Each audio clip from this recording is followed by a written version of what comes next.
This now is the former presidential aide and also the presenter of Channels Television's Inside Sources. It's good to see you. Happy Easter to you. Same to you. Thank you. Well, ADC, the African Democratic Congress, did make sure that the matter, which we started last week, was sustained all through the holiday season. And it's the first thing on most of the dailies this morning. You can see it. ADC alleges INEC plot against presidential bid. On the front pages, opposition fights to stay on ballot amid legal internal conflicts. We started this conversation last week. It's still very much on the front burner this week. How do you think this conversation is going to pan out? Well, I think it's important for us to separate issues regarding this matter. So the internal dynamics of Nigerian political elite is one thing, but the implications for the future of the country is another.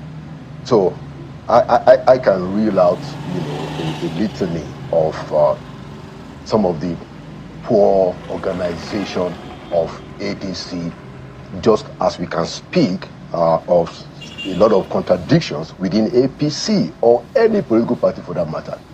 We can speak even of the notion that Nigeria's politics today, the way it is being conducted, is based too much on personal selfish aggrandizement, and there's a very little, if any, content for the public good. Okay, and that affects essentially many of the political parties. Now, for instance, most people don't know that this Nafiu Bala Gombe case is being paid for by somebody that is outside of the ADC. Okay, we've had instances where senior lawyers have had to take legal briefs that are paid for by competing political interests, and this has happened, whether it's APC or ADC or PDP. So my point is that the chicanery of the Nigerian political elite is well noted and it is fairly shared. But what we should differentiate from all of this is what affects the future of the country. If INEC allows a situation whereby we do not have a reasonable competition in the presidential election, then INEC will be held responsible for the destruction of the democratic space.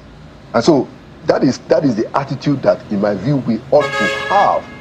It is not a partisan debate that we or INEC ought to have. The Nigerian people need to understand that this has gone beyond a partisan rancor. The Nigerian people understand that. That's the point I'm trying to make. A lot of people have said that. I mean, yes, they have said that. But the question is what INEC is saying, because it is INEC's latest actions that has necessitated all of this ultimatum, reactions that we're currently seeing in the media almost on a daily basis.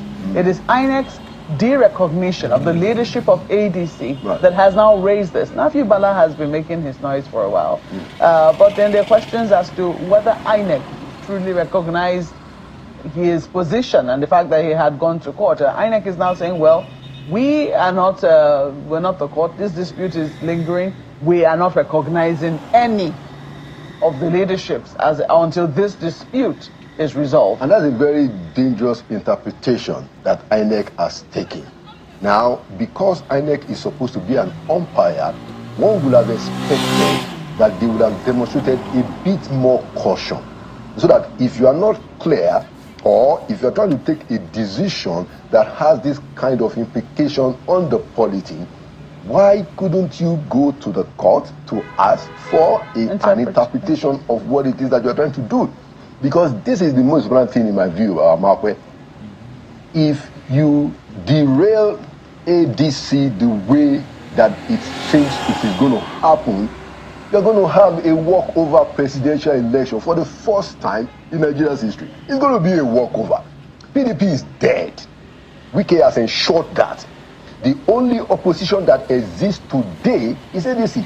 So if you also try to rig out ADC, you are rigging out the future of democracy in Nigeria.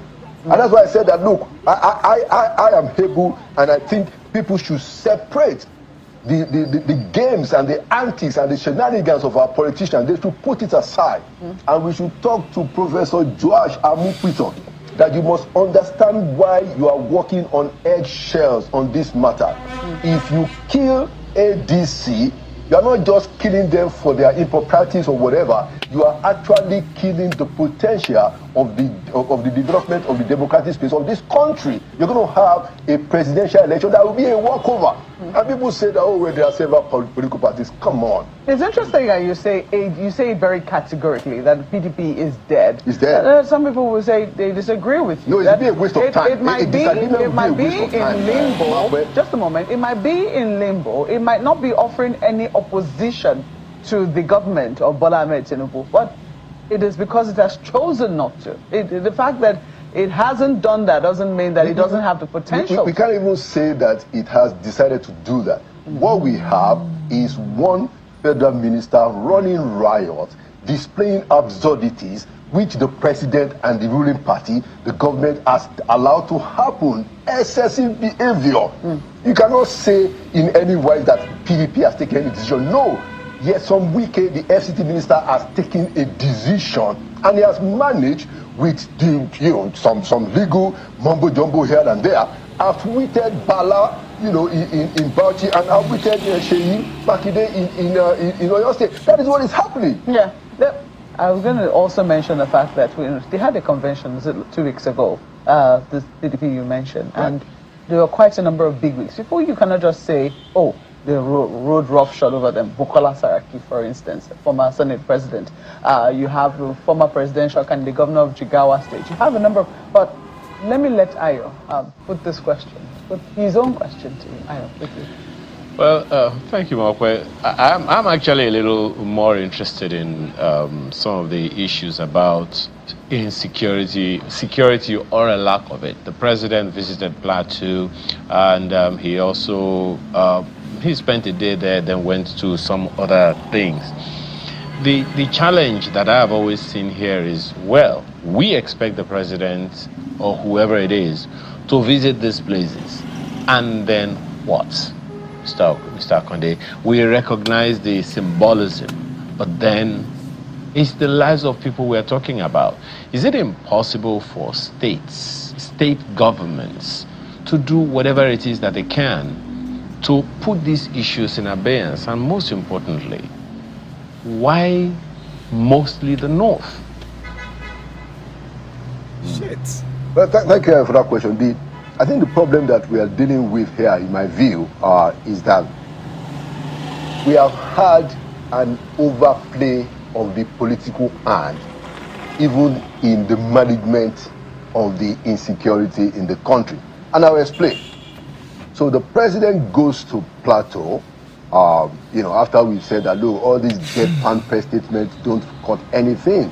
Okay, the man gets on the plane and goes to Plateau, lands in the airport, holds a meeting for a short while, and turns right back. Now, even in the meeting that the president held, which was shown live, it was more of a conversation between politicians. The former governor of the former party leader here, the president did not even take time, based on what we saw on TV, to listen to the victims. There was no considerable interaction besides when he was going out shaking their hands. So you see, not only the lack of empathy, while it is good that he went, at least he went, he got on the plane, he went there, that's a good thing, but completely insufficient. And that's the reason why we must understand the point about making this state police matter a very more urgent thing, because that is what addresses your question, Ayo, about the responsibility of the state. The state government cannot do anything the way it is sorted now than to kowtow to the federal government. They don't control the security. And that is why we have to keep pushing the buck to where it belongs, to the desk of the president. When the president went to Plateau, he did not interact sufficiently with the people that he ought to interact with. What would have happened, for instance, if the president spent the night into the Good Friday in Plateau, how do you think that would have assuaged the feelings of the community? I think that would have been a great idea. Since the president has been going, since all these killings have been going on, very patterned, almost predictable attacks and killings, how many people have we seen in the courts being arrested, being prosecuted? Where is the cry for justice? We cannot see. These are the major problems that we are leaving behind, and a whole lot of political play is getting in the mix of even this insecurity management. President is calling David Jang, is calling Lalong, is calling them to speak. Is that what is necessary? When the victims, some of them were even brought there, we didn't hear from them. The president should have listened to the victims and spoken to the victims so that all of us can see the empathy. Let me go back to the ADC issue very quickly. You said something about how this court case is being funded from outside of the ADC, which is a very significant finding, if you ask me. Well, if you ask the right people, they will tell you it's a common behavior, really. It's a common behavior. You certainly do believe that. Because this morning was one of the questions that my colleagues asked of someone who was speaking for Nafi Bala, who was saying that, you know, he could get funding from outside, he could get...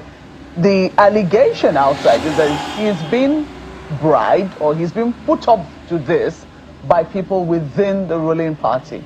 Are you able to confirm that this funding, this court cases, is coming from sources that could be linked with the ruling party? Well, you know, so I can't make that categorical claim because I've not investigated this particular case to know who it is that is funding it. But a lot of senior lawyers, people who have conscience, have told us over and over again, and this is not a new practice. You can ask any political editor in Nigeria, any political reporter, that you will find instances where cases within one party have been funded by people outside the party because they have been able to identify a particular interest of theirs in those cases. So there's no way Nafiu Bala will be able to afford 2 senior advocates of Nigeria. Three. Make that 3. Yeah, Nafiu Bala doesn't have the money to pay those folks. So somebody is the one that is funding it. And this is the kind of thing that we want Professor Josh Amupitan to understand some of these nuances. You have to take a deliberate position to protect democracy. That's the role of INEC. You know, look, I have a fair idea that we know he's going to win the elections. You know, that's my view. But we must keep the space open so that people can have a way to choose. Falana said, let Nigerians choose who their oppressors will be. Well, I sincerely hope that will not be the situation. We have to thank you for coming on this morning. Mr. Laolo Akande is the former presidential aide and the presenter of Channels Television's Inside Sources. That's all.